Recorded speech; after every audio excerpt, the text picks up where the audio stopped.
The hidden job market is very real, and most people will go their entire lives without ever finding it. By the time a job gets posted publicly on LinkedIn or other job boards, the company already has a list of 10 to 15 candidates that are already interviewing for the role. You probably didn't make that list, and taking a step back, you didn't even know that list existed. And now you're about to spend your Sunday night writing a cover letter, tweaking your resume for a job that was already decided 3 weeks ago. So let me show you exactly how this happens. The first step is someone on a team, a manager or a decision maker, realizes that they have a need. They start to think about hiring. The second step is that they don't go to HR immediately. Rather, they start asking people around them, colleagues, friends, associates, casually floating that they're hiring and if anyone can send a referral their way. Most companies offer referral bonuses, so employees or whoever they're asking for referrals are incentivized to reach out to their networks because these bonuses can be $20,000 to $30,000 sometimes. Once this starts rolling, names start coming in. Typically, people refer folks that reached out to them before or anyone that has had a pre-existing relationship within that team's orbit. A shortlist starts to form pretty immediately, and these people start having interviews and early conversations all because they had a warm introduction. They've already been vetted by somebody who currently works there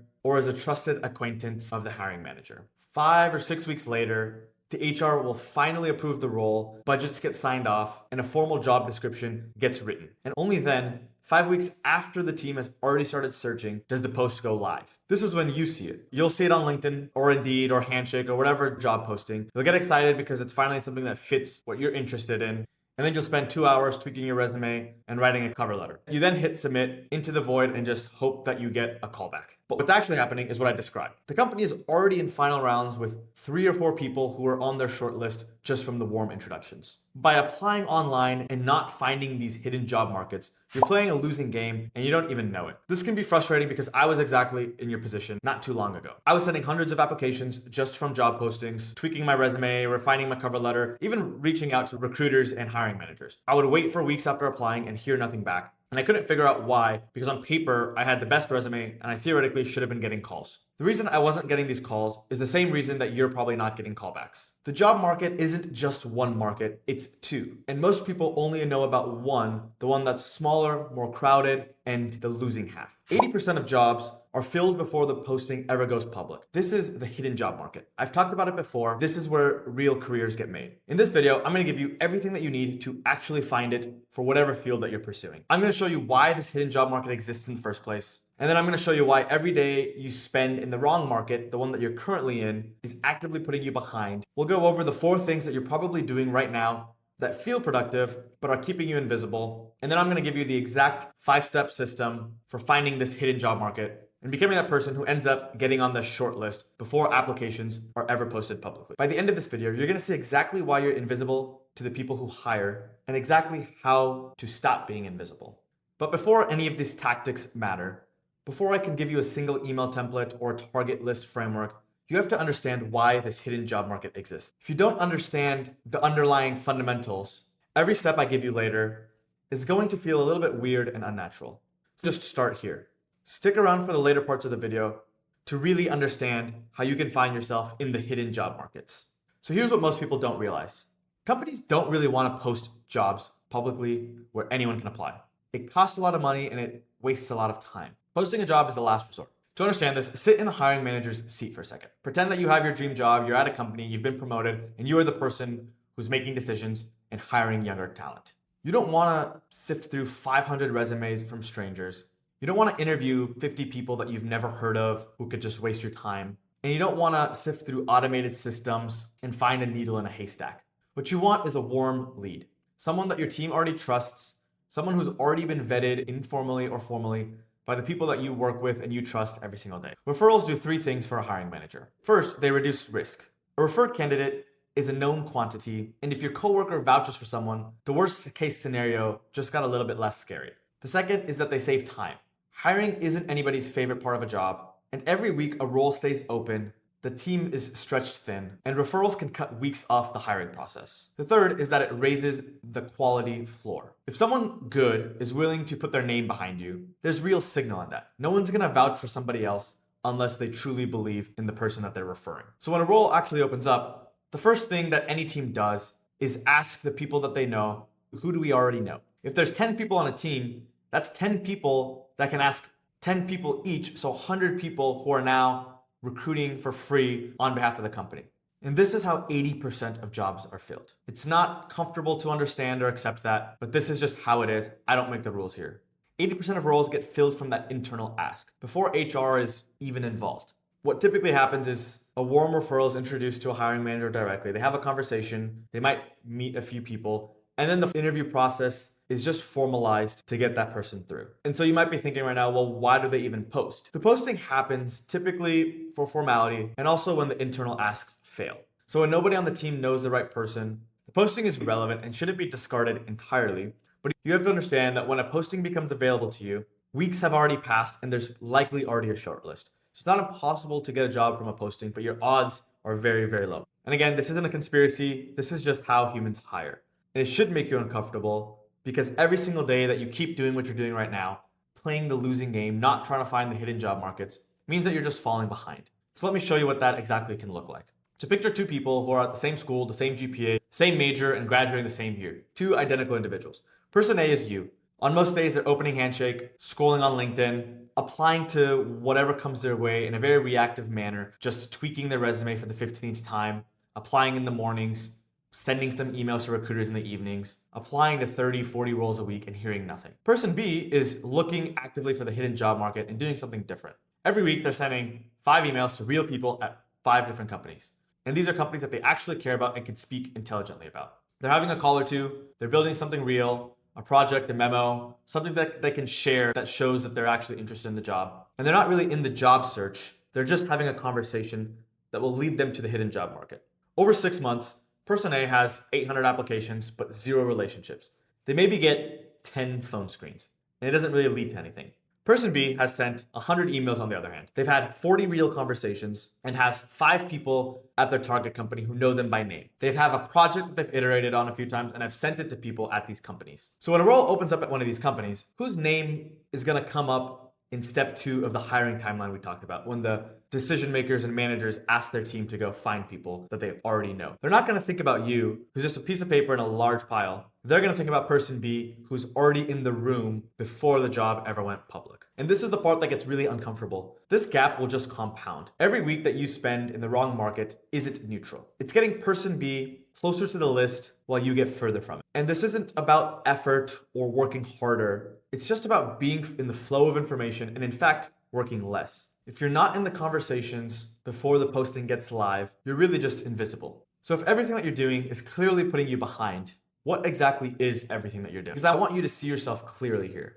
I'm going to walk you through the 4 things that almost every student is probably doing right now. All 4 feel very productive, but none of them actually get you in the flow of information. And you're going to recognize yourself in at least one of these 3, maybe even all 4. Let me show you. So there are 4 things almost every student is doing right now. All of them feel productive, and none of them get you in the flow of information. The first is mass applying through portals. LinkedIn, Easy Apply, Handshake, Indeed, company websites. All of this feels productive because you can hit your target number. You can send your friend or tell your parents, I sent 50 applications this week. The reality is that everyone is fighting over the same 20% of roles that really don't move the needle. And your resume is getting parsed by an automated system before a human ever actually sees it. So most applications that you're sending are never read by humans. You're not actually even competing for the roles. You're just wasting your time. The trap is that the volume feels like momentum, but in reality, it isn't. The second trap that most fall into is constantly polishing your resume. The 12th edit, changing keywords, changing fonts, making it look better, rephrasing your bullet points. This feels productive because it's tangible and you can see different versions and you can tell yourself that you're generating momentum. But the reality is that your resume is just a tiebreaker. It's not a door opener. It used to be 10 years ago, 15 years ago, but today your resume is not even getting you in the front door. It only matters after someone has already decided that they want to talk to you. When you get a meeting, then they'll look at your resume, not the other way around. That's what most people forget. And so you're optimizing for the thing that matters arguably the least, at the expense of thing that matters the most. And I'm not saying your resume isn't valuable. You should always have one that's polished and ready to send, but you need to reframe the thinking that the resume comes after, not before. The third thing people do wrong is generic networking. People will send emails like, can I pick your brain? And try to set up coffee chats with no agenda, no follow-up, and no specific ask. I get these emails all the time. This can feel productive because it technically counts as networking. You're doing the thing, you're taking the right steps, you're generating momentum. People can feel when the message is generic. Response rates are below 2%, and the ones that turn into real relationships basically are 0. And so you're just optimizing for activity here and not really any sort of connection. The fourth is waiting for recruiting season. This is the biggest mistake people will make. If you start recruiting when people tell you to, you're already late and your chances go down to close to zero. You have to start being in the flow of information and being someone that's remembered in these markets, in these companies, well before recruiting actually ever begins. The most valuable part of recruiting is when you don't actually need it. So here's what all 4 of these have in common. These are things that you can do alone and at your desk. You don't ever actually have to talk to another human, and they feel really safe. It can feel like work, but in reality, most of what you're doing today is not leading you anywhere because you're outside of the flow of information. You're not getting closer to finding the hidden job market. But all this can be true. The root problem goes much deeper than that. It's that you believe the wrong things. There's a belief that runs underneath everything that I just said. It sounds like this. If I apply to enough jobs, one of them will hit. I just need to be more efficient. I just need more volume, more applications, write a better resume, and eventually something will work out. I'm here to tell you that that belief is completely wrong. Not slightly off, but wrong at the core foundation. Here's the reframe and what you should start thinking about. You're not a candidate looking for a job. You're a potential asset looking for rooms where you can be useful. So the game isn't about volume, it's about presence. Are you known to the people who actually make decisions and who hire people? Are you in the flow of information? Are you in the shortlist before the shortlist even gets made? Once you make this shift, everything will start changing. And you'll start caring about the relationship that you're building and start building projects that actually prove that you can do the work. You move past the game of please consider me into I'm here, I'm doing the work, let's talk. So all this brings us to the actual system. Because now that you see the market, you see what's broken, and you see why your belief system has been sabotaging you, you're ready for the 5 steps that put you in the flow of information. The first 2 are where most people either get it right and everything opens up, or get it wrong and everything stalls. So let me walk you through the first 2 real quick. Step 1 is career clarity. Before you need to do anything else, you need a hypothesis. This is not certainty, it's just direction. You should be able to finish this sentence out loud right now. I think I want to work in some space doing some function at a company that looks like X. Right now, you should be able to come up with this one statement before you do anything else. This is not a career plan, it's not a life vision, it's just a hypothesis. Mine was, I think I want to work at a research-driven investing firm with a flexible mandate. That one sentence filtered every decision I made for the next 2 years. Here's why this clarity is non-negotiable. Without it, every email you send is just generic. Every conversation is noise. Every project you build is just a question mark. When you have clarity, everything has a through line, every action stacks on the last one, and every conversation sharpens your direction. And so how do you build it? You have to look for the intersection of 3 things. What are you genuinely interested in? What comes naturally to you that's hard for other people? And what experiences, perspective, or skills that you have that might be able to separate you from others? So the intersection of these 3 things is your hypothesis. Write it down, make it one sentence. You can even have 2 or 3 if you can't decide. But here's where the trap comes in. Most people wait until they're sure before they actually commit to taking any action. Your first hypothesis will probably be wrong. Let me tell you that here. But that's the point. A wrong hypothesis you're testing against real conversations and real feedback is infinitely better than no hypothesis at all and infinite applications into the void that no one's going to be seeing. Because now you're actually moving with direction. Once you have this hypothesis, even a rough one, step 2 is when it becomes real. Because the hypothesis in your head doesn't really do anything, and at the right companies is the scaffolding that everything else can come next. Second step is to build a target list. 10 to 20 companies that fit into your hypothesis. This isn't 100, this isn't 50, this isn't 1,000, it's 10 or 20. I know this sounds small, but that's the point. This is the opposite of mass applying. You're going narrow and deep in this step. The more focused your list is, the easier everything else will become. Every email you send will build on the last one. Every conversation informs the next company, and nothing is wasted. And so how exactly do you find these companies? You can look on LinkedIn, ChatGPT, industry newsletters. There's a lot of resources and databases out there. For each company on your list, you want to track 4 things. What do they do? Why does it fit in your hypothesis? 3 to 5 people at each company, and their email addresses. Here's the common mistake that people fall into. Most people will pick companies that sound impressive instead of companies that actually fit within their thesis. Prestige is not a hypothesis. If you can't spend an hour reading about what your company does without getting bored, you have to take it off the list. So now that you have your hypothesis, and now you've got your company list, you get to the part where most people will freeze up. The next 3 steps will require you doing something that you've probably been avoiding. You actually have to talk to people. You have to build something, and you have to do it in a way that 99% of students get wrong. So let me show you the right way. The third step in the system is you have to start reaching out to people. You're not asking for a job here, and you're not just picking someone's brain. You're reaching out with a specific email to people at your target companies with the genuine ask. You're there to learn, period. They don't need to know that you're recruiting or trying to work at that company, at least in the first conversation. I thought nobody would respond. I was completely wrong. The response rate was much higher than I expected, and it was because 95% of them that people get are just generic, and a specific one will stand out immediately. People are shockingly willing to help someone who's clearly done their homework. Now, once you send the email, you'll have to have the call itself. Come up with specific questions that are well researched and well thought out.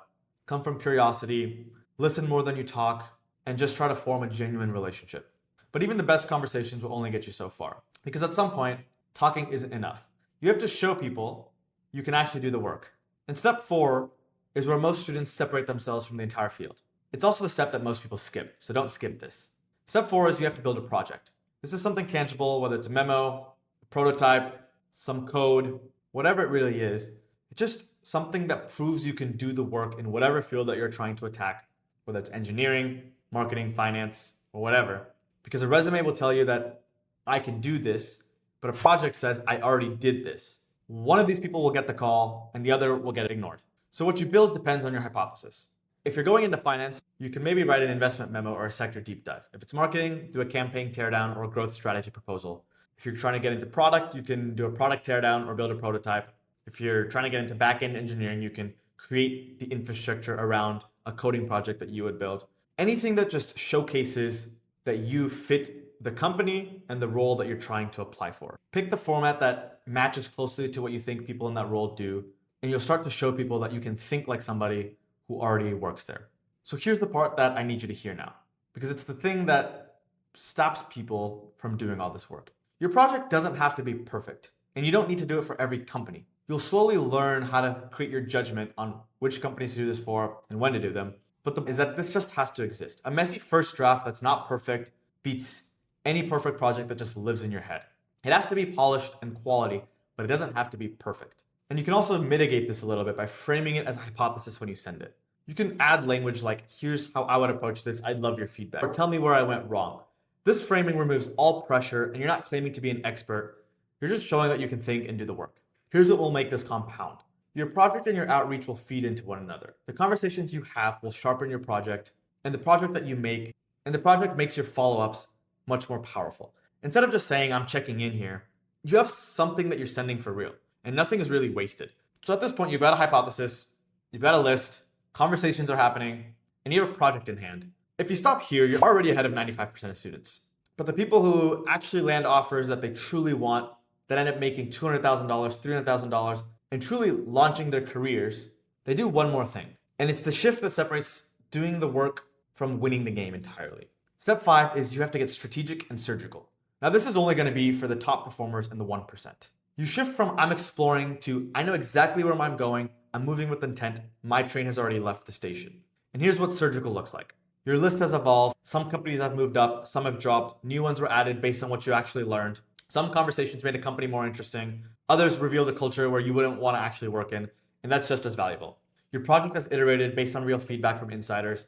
It's not the same document that you started out with. It's sharper, more informed, more specific, more realistic to how it looks like in the actual job role. Your outreach has shifted a little bit. You're not reaching out to random people anymore. You're reaching out to people who can change your trajectory. You're getting referred, and you're leading with your project. I've been working on this piece about your space. I loved your feedback. This is a completely different conversation. And this is what it means to be in the flow of information. You become known in the space before it even exists. When the roles do open, your name comes up unprompted. The people you've already talked to, they're championing you. They bring your name up in the first steps of hiring when they're reaching out to people that they already know. And this is how you end up getting into that short list before a job ever gets publicly posted. This is how you find the hidden job market and move past rejections and trying to just send into the void. The part that most people miss is that these 5 steps are not just a checklist. They don't work in isolation. They work because they compound and they all feed into one another. So let me show you exactly how they fit together and why this is the only system I've ever seen actually work. What most people miss is just being in the mindset of checking off boxes. The thing you have to realize is that they're all a flywheel and each step powers the next. You might be on step 5 and have to go back to step 1. You might be on step 1 and jump to step 5. It gets confusing, but everything should feed into one another. It's not done in isolation. Clarity gives you direction, where to point. Your target list makes this direction actionable. Your outreach will start putting you in the conversations. Your project will start proving that you can do the work, and constantly iterating and refining will generate momentum and move you away from the job search and into the flow of information where the hidden job market is around you and jobs are coming to you. And this is the long game. So cycles will repeat, the conversations will sharpen your clarity, the feedback improves your project, new context expand your list. And every time you keep iterating and every time you keep executing, you become more visible, more valuable, and more capable. Now, this seems like it's a long year process, but the same system I just shared can be compressed into 2 weeks. It can be compressed into 1 week. Obviously, the more time you have, the better, but you can still apply these concepts into a 1 week, 2 week, 3 week timeline if you're on a crunch. So let me bring this back to where we started because we talked about a lot. By the time a job posting goes live, the company already has a list of 15 people that they're interviewing. For most of my life, I didn't even know that that list existed. I spent years playing a game that I couldn't win because I was playing in the wrong market. Once I saw what I just showed you, everything started to change for me. You'll become known to people who hire before they actually need to hire somebody. And when the need comes up, your name is already on that list. And that's the entire game that you're playing. I put together the full guide on how to execute each of these 5 steps, the exact email templates, the target list framework, project examples by field, and the free guide linked in the description. Start there. Down in depth more in my newsletter that's also linked below. So here's my question for you. What step are you missing? Clarity, target list, outreach, a project, or the discipline to do it strategically and consistently? Drop it in the comments. I want to know where you're at. And I want you to commit to one thing this week. Just take one small step because 30 minutes a day is all you really need. I'll see you in the next video.